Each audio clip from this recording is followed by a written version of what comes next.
Peace, y'all. Welcome back to another Black Year podcast where we talk about land, food, and liberation. Liberation. You know what I mean? I had to put a little extra on that thing, but no, y'all. Excited to be back here, man. Excited to be back, tapped in with y'all, and ready for a super exciting episode today. Before we even go any further, I gotta let the gang introduce us. And in the same breath, welcome her back from her little vacation last time. So Yeah. Take us in, Shawty. Take us in, Shawty. Can we get one of those famous introductions? You know what I mean? One, two, and then, three. What's up, y'all? It's your girl Ash, and I'm here with Swaggly. And what we calling you? What we go with? I don't remember. Egypt. What? EJ. That was not his name. That's not what we went with. You laugh out, and that's what we went with. EJ. Dang, that's pretty good. That was good. That's EJ. No, that's pretty good. Edit my part out, but that's pretty good. That's pretty good. I didn't mean to fall into it. Say it shouldn't have been a sync like that. Yeah. So on today's episode, y'all, we talking about ownership is law. You know what I mean? I know that might mean a lot to what y'all got going on. I know that might mean a lot in today's world, and we're gonna dive deep into it. We for sure are. But before we do that, I feel like we gotta get into one of our games. I think our games are fairly a good time. I enjoy them. And the game we got today is called Dice Me Up. All right, and the Dice Me Up game goes like you get a food, and all of us have a preset food that's picked at random after we ask 76 viewers. How many ways can you make that food? And you have 15 seconds to come up with how many ways you can make that food. So you're just talking them out. Example we have is bread, right? Thank you. It's something French easy. toast. Sandwiches, breadcrumbs. Okay. You know what I mean? Baked ziti. Toast. You get what I'm saying? I get it. You can't do baked ziti. I just try to see if Ashley was paying attention. She definitely not. But no, that's. No, I am. I get it. With you.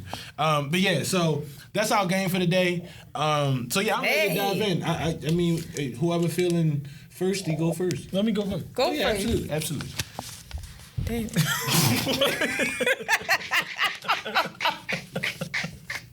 Okay.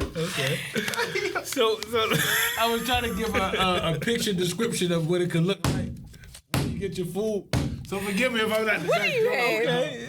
Forgive me if I'm not the best drawer. I'll show you after the podcast. But it's a picture description. Eric's tripping over a picture description of the food, but forgive me if I'm not the best. Yeah, so we're not no artists. We know that. My food can be you can make it into butter. You can I'm so sorry. All right. My food, you can make it into butter. You can make a sauce out of it and put it on like Asian salad. You can put it into trail mix. You can roast them. You can make a sauce out of it and make a couple things out of it. You can make stew out of it. You can do a bunch of things. Bro. So I got 7 that ends at stew. That's 15 seconds. That's what I said. No, cool. But you got 7, and that's actually pretty freaking good. And you said yours again was one more time. What? Yeah, your food. I know you said we can make butter. That's a peanut. Oh, it's peanuts. Oh my God, that's not that cool. All right, so cool. Go ahead, Ashley. It's on you. Ashley, why would you do that? Why would you do that? It's your turn. So 15 seconds. I'm gonna count down with my hands just so folks can see it. Come up with as many ways you can make whatever food you got. Ready? All right. You can make it in like Alfredo. You can make it as a salad. You can make it in what is that? You can make it in dough, like make it out of dough. Mm-hmm. You can make it in like all foods, like spaghetti. Like, that's the food. What else? That's all I got. Okay, that's 4. That's Eric got 7. You got 4. What's your food? pasta.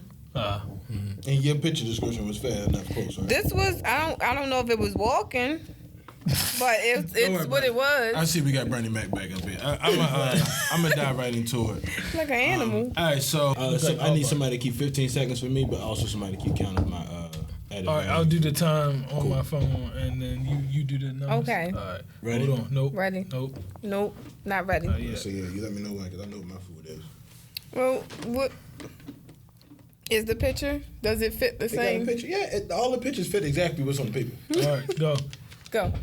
Sauteed kale. My food is kale, so sauteed kale, salad, wraps, stuffed kale. That's a lie. I take that back. Delete. Kale. That's it. Kale chips. For real? That's the time. Yeah. That's how many seconds you put on that? That wasn't. Damn. That was 15 seconds.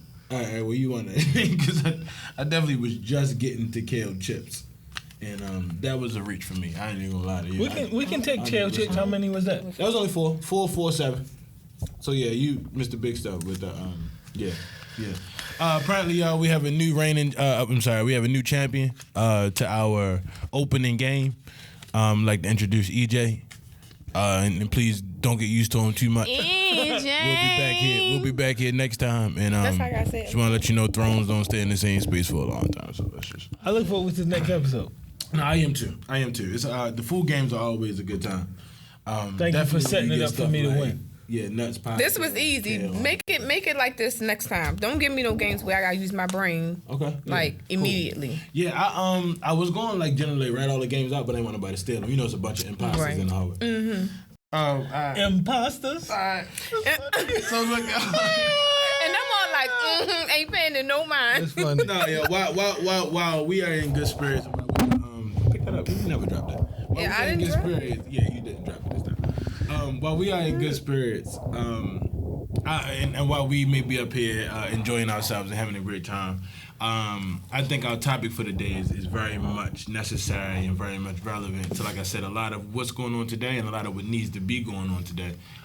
So without further ado, I'm ready to dive into that if y'all ready to. I'm ready. about to But we talking about all right, Janet songs. Okay. We talking about ownership is law, and I think before we even really start diving down the ladder and talking about the different levels of ownership or how we understand ownership on all the different levels, then we gotta talk about like how we all see ownership. Like what is it to us? And I think everybody has this idea of like what is ownership and how to achieve it and what does it look like when they have it. You know what I mean?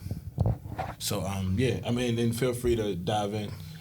However you see fit. I see your eyes bulging. But I can go first though. I was gonna say I don't mind either. I'm about to say I don't mind. I just don't want to step on no toes. Just Maybe go, I wear EJ. size 12. You want me to go? Yeah. So for me, I'm not even gonna lie. I think about it in two ways, right? So I feel like personally, ownership, there is like a moral component and a legal component, right? So there is like based on, and maybe we'll talk about this later, but based on the legal system and the political economic system that we have, capitalism, to own something is to essentially legally have the right to, you know, represent a thing,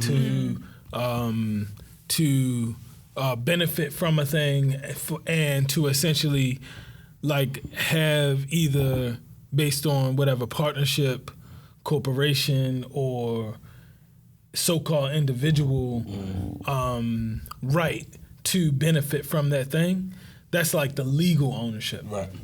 But the other side of it that I think that I'm really excited to talk about in this episode is about the moral piece. Like, can we actually own anything? Talk to him. That's the question, right? That's really, I guess the way I speak to that is really a question. Like, can we actually own a thing if, from my worldview, right? My worldview is that God and the divine have created the things that we know and exist with, the things that matter, not our clothes, our cars, and all of that stuff, but I'm talking about the air and so forth and so on. Exactly. Absolutely.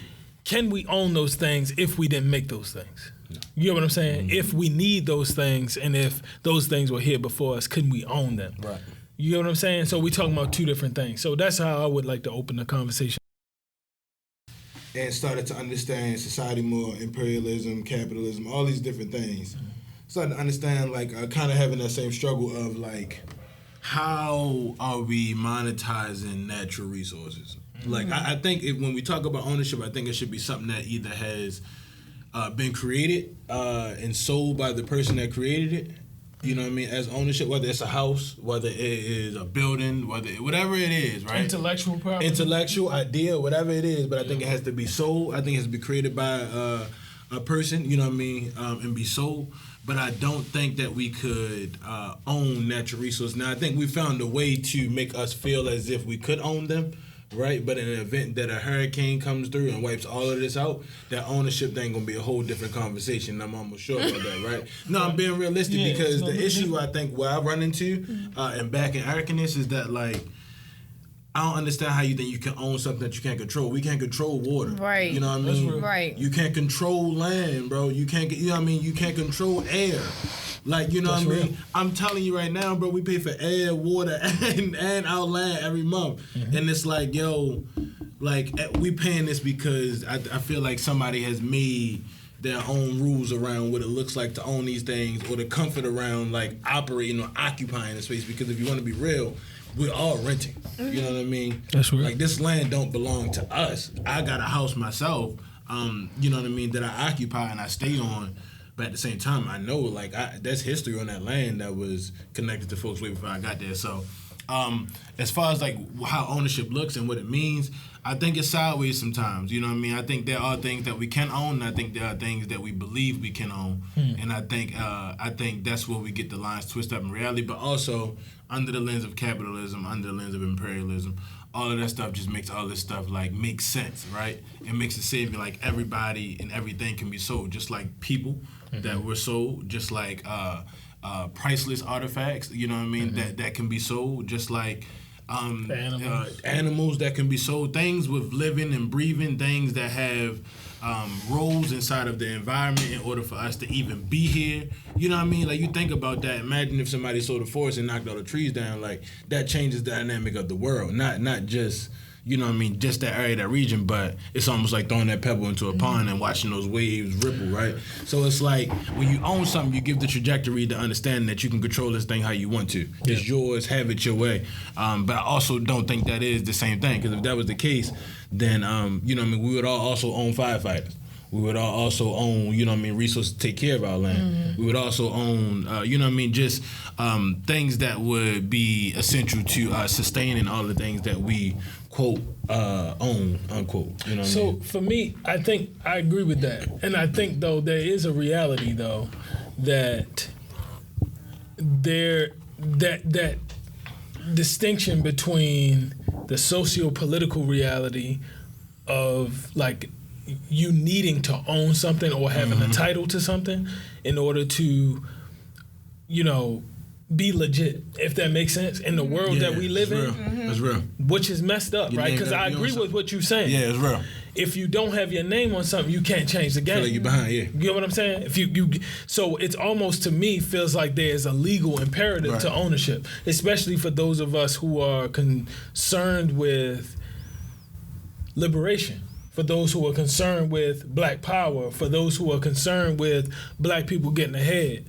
I think that piece is important, whether we're talking about land, whether we're talking about our intellectual property, goods and services, a business, so forth and so on. If we're going to get ahead, you got to, as I say, play the game to change the game. Right. And in playing the game requires you to legally own something, even if we use the language of stewardship. Yep. To own it is to protect it. Yep. To own it is to be in a power position. You know what I mean? Yeah. But I also recognize that it's a contradiction between what you're saying, because I agree. Right. You can't own it if you can't control it, right? Yeah. No, we're not making no more land. I believe, at least my worldview, I think God created land. Absolutely. God ain't making no more of that shit. Resource, yeah. You feel me? We can say shit, right, engineer? Land is limited. It's limited, right? We can't do that. We can't make no more of that, right? So if that is the case, then no, we can't control that. Right. But if we can steward it well, then we can help it be more productive and honor the land. Absolutely. The way to do that is to own it, because the legal system that we have requires us to do that.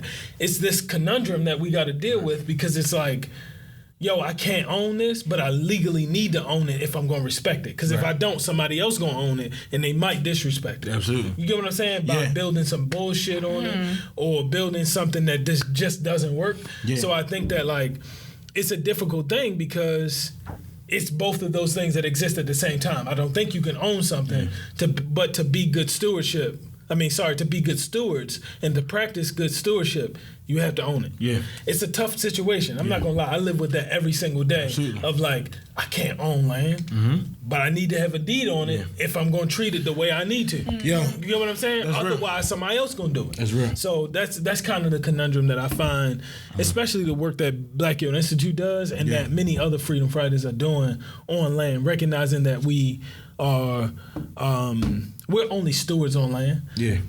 But as we're stewards on land, if there are larger power structures in play that require you to have a piece of paper that say, I own this land, I get to decide what happens on it, and then you got to adhere to what the city, the state, the federal government says that you can do, then talk to 'em. That gives you the leverage and ability, because you pay money to actually, quote unquote, own that land. Right. So it's like living in both of those. Like, I own it, but I don't own it. Right. So I don't know. That's the conundrum. Bro, that's so that is the space I think I'm in as well.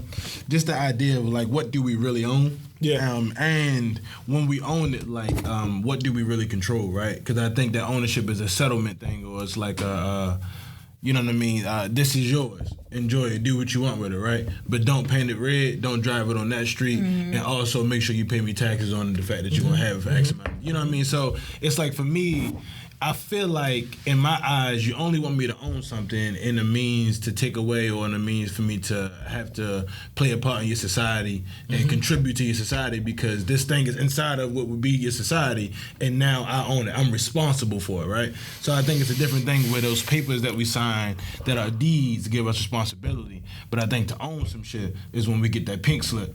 And even still, it's a line to flirt with there when it comes to taxes, and it comes to, like, what you doing with your house and all that kind of stuff. So I think, like, for me, it's a struggle, because, like, I think there's always, like, kind of a sideways view of what ownership could look like. But I mean, like, truthfully, it's a lot of things that we feel like we own, but we really don't. Like our time, you know what I mean? Like the people in our lives. Like I think people have idealized this idea of possession. And made possession feel like accomplishment. And what you got to be clear is that, like, if you can't keep it, bro, it's not yours. Yeah. You know what I mean? Like, if you can't steward it forever, if you can't make the change forward, if you can't protect it, if you can't keep somebody from taking it from you, it's not yours. You know what I mean? You know, at least not to that extent. You know. What I mean? So I say that to highlight that breakdown of, like, ownership versus accountability or responsibility. I think you got something you want to add? No, go ahead. Go. No, go. I was gonna say, I think that the people should know that this idea and concept of ownership is a historic one, one that's built out of, like, a colonial situation, right? And for those who may or may not know, I'm gonna ask you to do more digging and research, because I'm not gonna do a lot. But folks should know that before the political economic system of capitalism, there was feudalism. The idea of feudalism that's different than capitalism is something as simple as this. In feudalism, you had monarchs or kings and queens, nobles who ran land, who understood that their power was about owning the land, and the people worked the land for the monarchy, right? Different than the capitalist system where the market rules, right? So whatever the people want, I can produce for the people. Right, and that's where the power is. And that's where the power is. So here's the deal. What that did as it relates to ownership is created a situation where privatization or private ownership became king rather than a person being king, if that makes sense. Yeah. So this is your castle. Right. this enclosure right here is your house. They can't do no rules, yeah. In order for me to protect that, I have to defend that.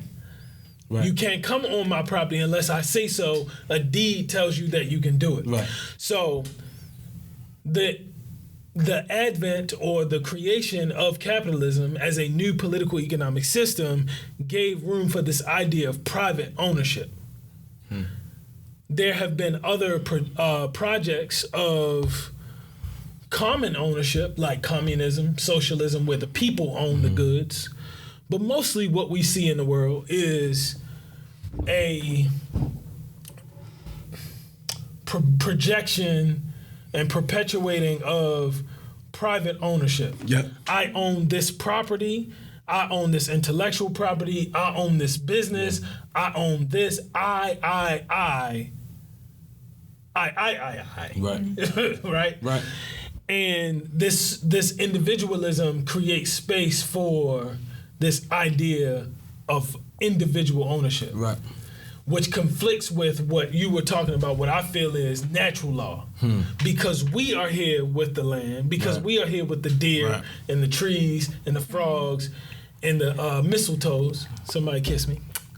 Under the mistletoe. Anyway, I know it's not Christmas yet, but regardless, you get my point. All of it, we don't own anything. We're just moving with it. Yeah. But we have a political economic system that has a historic root that says no. In order for you to win, you gotta own. It makes it a little difficult, and it convolutes the difference between how we see the world and how we can be fully ourselves in the world. Right. That's a hard thing. I just wanted to connect it to this history of like colonialism and the invention of what we know today as like capitalism. So.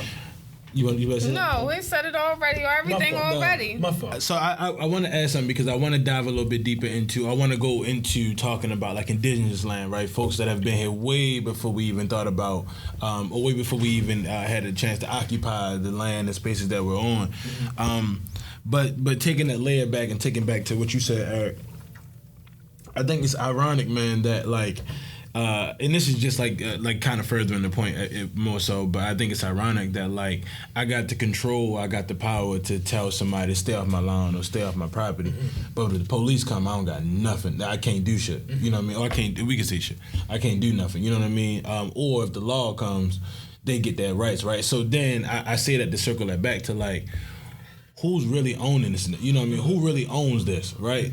Who gets that? Who gets the actual control and the power? Because like if they can say F my gate and step on my leg and knock the gate down, beat the door down, and you know what I mean, come in my, you know what I mean, at all they need is a reason. You know what I mean? Reasons, I can give you a reason for anything right now. You know what I mean? If you want to believe it, you're gonna believe it and you act on it. So I say that to say is that like that privatization piece is even in itself in a way like temporary or limited. You know what I mean? Because like no, I think it'd be counterproductive for a system like our land or food systems to give you actual power. I think it'd be backwards. I think it'd be counterproductive to what they're trying to accomplish and what they need to have happen in order for their sustainability to be. So I said to say is that like that's one of those things that strike me. But even diving deeper, I talked about the indigenous piece, thinking about folks who have who were on the land before we were, who stewarded the land before we did, who've had their practices and their cultures all in the lands before we did. I think it's you know what I mean? I think when we talk about ownership, right? I think we gotta be clear about the role that everybody has played in their rights to you know what I mean, land, resources, spaces, whatever you want to call it. But I think, and I'm speaking directly about indigenous folks at this time, but I think indigenous folks that have like literally cultivated lands, stewarded lands, grown things, built things, you know what I mean, fed folks, housed folks. Like I think folks who have built a relationship with the land prior to us, I think just as if I would give you my pink slip and let you sign off on my shit before I give you my house. I think that is owed to folks of that nature, and I think that is, and it might not look like a pink slip, of course, that wasn't a thing in that time, but I think it might look like conversation, it might look like reparation, it might look like, you know what I mean, it might look like acknowledgement, it might look like political education and teaching folks, you know what I mean, it might look like learning how to respect it, whatever it is. I don't think it makes sense to try to own something that hasn't been, that one can't be owned, but two that like you have taken the privatization from somebody else. Does that make sense? So I know that's a lot, but in thinking about indigenous folks, thinking about the perspectives you have on it, and thinking about like how that makes you feel, you know what I mean? Often this idea of Thanksgiving always comes to mind, right? And it's like when you learn the real story and you learn about the slaughter, you learn about the different things that went down, the trickery and all these different things, it's just like, yo, if ownership was so simple, right? Why did we go through so much to take it away from folks?